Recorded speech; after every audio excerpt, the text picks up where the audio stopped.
saying that every game's a learning experience, but that's certainly what today was. You know, there's some things we did pretty well, and a lot of things we didn't do well at all. And you know, I think I'll know more after I watch the film, but it didn't look like there was anything that's not correctable.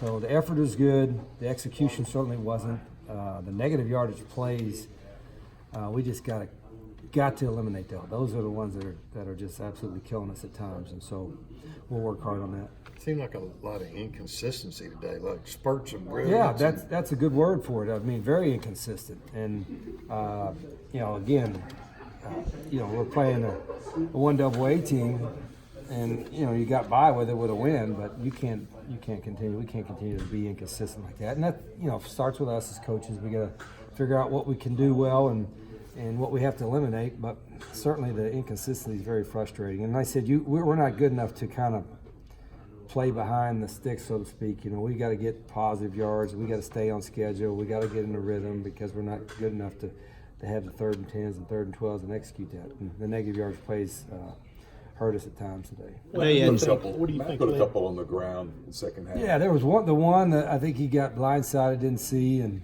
you know, one and we held on to it too long. And again, Matt's going to learn. I sometimes keep forgetting he's this first time he's played. He's a redshirt freshman, but Matt is conscientious enough to correct his errors, and then, you know, I'm got to coach him too. So, you know, there will be moments we're going to coach hard, but he'll learn from it.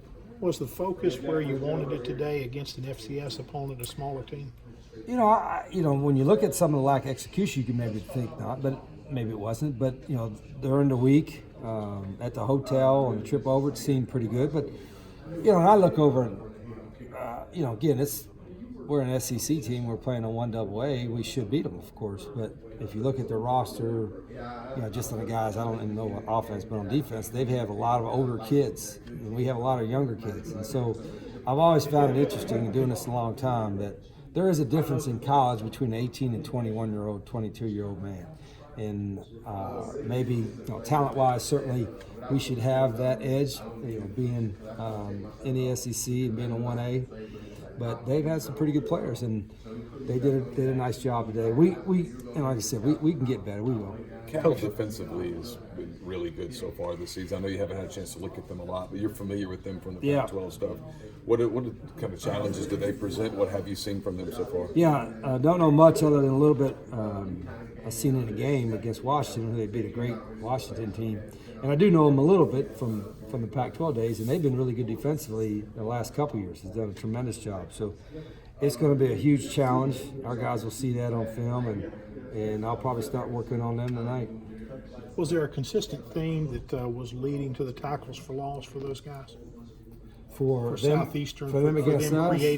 creating those them plays. Playing better than us, probably having a better play call.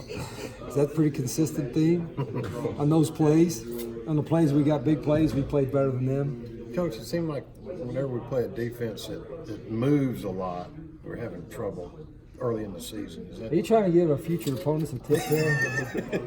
I think they can see it, don't you? Did you notice that? Yeah.